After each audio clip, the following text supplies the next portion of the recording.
तो 13 दिन गुजर गए हैं। पश्चिम एशिया में युद्ध का 14वां दिन है। ईरान और इजराइल दोनों ही एक दूसरे पर जमकर मिसाइलें और ड्रोन दाग रहे हैं। इजराइल ने लेबनान के दहाइये में कई इमारतों को तबाह कर दिया है।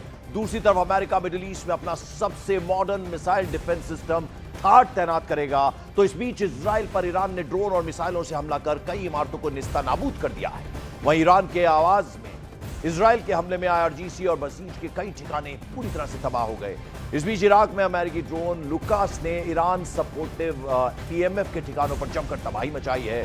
उधर इजराइल ने तेहरान में 20 धमाके कर दहशत फैला दी है। आईडीएफ ने लेबनान में आधी रात को हिजबुल्लाह के कई ठिकाने तबाह करने का दावा किया।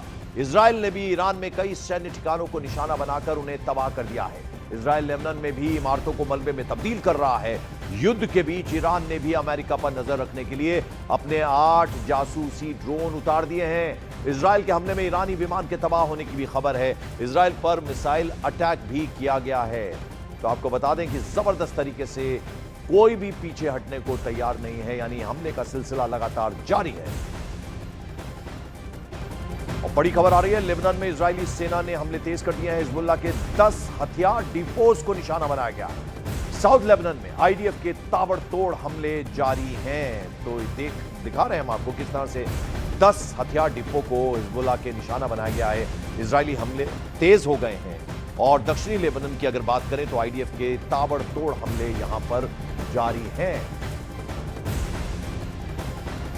और न्यूज 18 इंडिया लगातार वॉर जोन से आपके लिए एक्सक्लूसिव रिपोर्ट लेकर आ रहा है। इजराइल पर ईरान लगातार ताबड़तोड़ मिसाइलें और बम बरसा रहा है। और यही वजह है कि इजराइल में लगातार सायरन की आवाज गूंज रही है। जो कैपिटल सिटी है तेल अवीव, न्यूज 18 इंडिया के रिफत अब्दुल्ला की ये वर्ल्ड एक्सक्लूसिव रिपोर्ट जरा आपको दिखा रहे हैं। साउथ इसराइल की तरफ जा रहा हूं और आप देख सकते हैं कि हाईवे पे गाड़ियां इस वक्त चल रही हैं, लेकिन अगर अभी सायरन बजेगी तो हर कोई गाड़ी सड़क पे ही पार्क करेगा और जो इर्द गिर्द शेल्टर्स हैं उसमें जाएगा। मैं दिखाने की आपको कोशिश करूंगा। तो ये आप देख सकते हैं, ये हाईवे है और यहाँ पर कई ऐसी जगह हैं जहाँ पर सड़क के बीचों बीच भी बॉम्ब शेल्टर्स बनाए गए हैं। एक तो बिल्डिंग्स जहाँ जहाँ पर हैं उनमें बॉम्ब शेल्टर बनाए गए हैं, लेकिन उसके अलावा ये हाईवेज जो हैं यहाँ के, इनमें भी काफी जगहों पे बॉम्ब शेल्टर बनाए गए हैं। जो ही सायरन बजती है तो लोग उन शेल्टर्स में जाते हैं। तो ये है इसराइल में असल राज जानी नुकसान ना होने का। और ये जो आप मीटर देख रहे हैं, इस मीटर में भी सायरन आ जाती है, यानी इस मीटर में भी अलार्म होता है।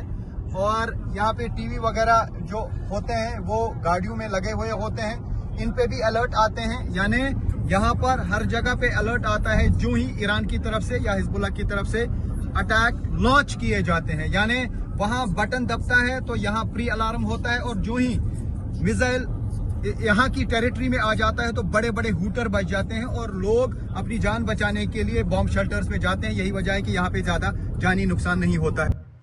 और उधर ईरान युद्ध को लेकर अब अमेरिकी स्ट्रेटेजी पर ही सवाल उठने लगे हैं। रिपोर्ट के मुताबिक डोनाल्ड ट्रंप प्रशासन ने जंग शुरू करने से पहले कई सारे इंपॉर्टेंट आकलन गलत कर दिए हैं। द न्यूयॉर्क टाइम्स की रिपोर्ट यह कहती है कि अमेरिका ने ईरान की प्रतिक्रिया, तेल बाजार के खतरे और स्ट्रेट ऑफ हॉर्मुज के जोखिम को कम आंका। सबसे बड़ा सवाल ऐसे नहीं है कि जंग शुरू करने की योजना तो थी, लेकिन इसे फिनिश कैसे किया जाएगा, खत्म कैसे किया जाएगा, इसकी कोई साफ रणनीति थी ही नहीं।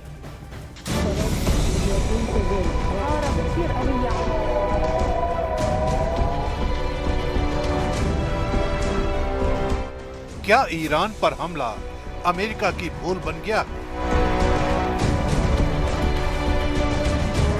क्या ईरान के खिलाफ इजराइल अमेरिका की जंग नासूर बन जाएगी? क्या ईरान की ताकत को भांपने में गलती कर बैठा ट्रंप प्रशासन? ईरान में 5 गलतियों में फंस गया इजराइल और अमेरिका।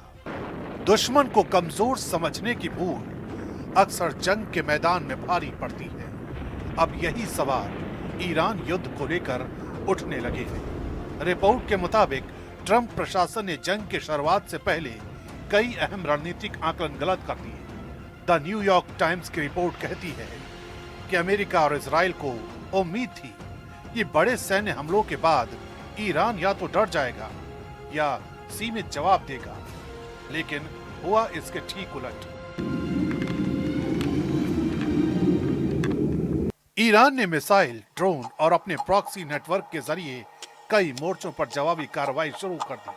अब सवाल ये उठ रहा है कि कहीं ये युद्ध अमेरिका के लिए लंबी रणनीतिक चुनौती तो नहीं बन गया है, क्योंकि तेल बाजार को लेकर भी अमेरिकी आकलन गलत साबित होता दिख रहा है। रिपोर्ट के मुताबिक ट्रंप प्रशासन और उनके सलाहकारों को लगा था कि युद्ध का असर ऊर्जा बाजार पर सीमित और अस्थायी रहेगा, लेकिन जैसे जैसे जंग आगे बढ़ रही है, वैश्विक तेल बाजार में उथल-पुथल शुरू हो गई है। पश्चिम एशिया दुनिया की ऊर्जा आपूर्ति का अहम केंद्र है और ऐसे में युद्ध का सीधा असर कीमतों पर पड़ता है। माना जाता है कि अगर खाड़ी क्षेत्र में तनाव और बढ़ता है, खासकर स्ट्रेट ऑफ हॉर्मुज के आसपास, तो वैश्विक सप्लाई चेन पर बड़ा दबाव पड़ सकता है। यही वजह है कि अब सवाल ये उठने लगा है कि कहीं ये युद्ध सिर्फ सैन्य नहीं बल्कि वैश्विक आर्थिक संकट का कारण तो नहीं बन जाएगा। अमेरिकी रणनीति की तीसरी बड़ी कमजोरी स्ट्रेट ऑफ हॉर्मुज को लेकर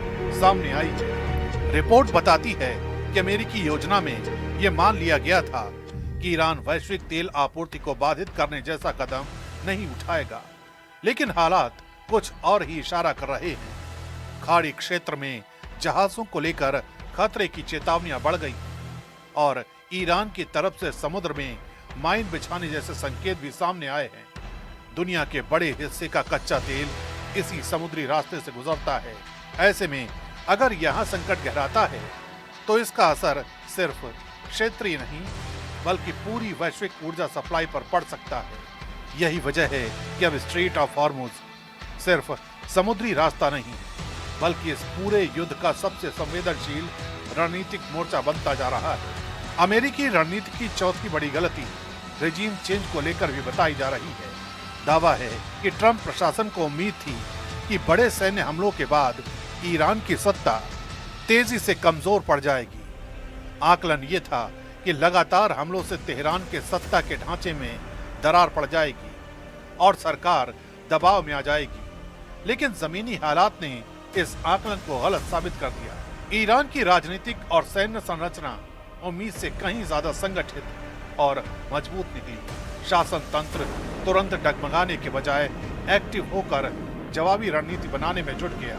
यही वजह है कि अब सवाल ये उठ रहा है कि क्या युद्ध की शुरुआत में ईरान की आंतरिक ताकत और राजनीतिक स्थिरता को सही ढंग से नहीं समझा गया। लेकिन अमेरिका की गलतियों की कहानी यहीं तक नहीं थमती। द न्यूयॉर्क टाइम्स की रिपोर्ट के मुताबिक 5वीं गलती थी एग्जिट स्ट्रेटेजी, यानी जंग शुरू करने की रणनीति तो थी लेकिन इसे खत्म करने का रास्ता साफ नहीं था। लेकिन इसे खत्म करने का साफ रास्ता तय नहीं था। अब यही सवाल अमेरिका के भीतर भी उठने लगे हैं कि अगर संघर्ष लंबा खिंचता है तो उससे बाहर निकलने का रास्ता क्या होगा।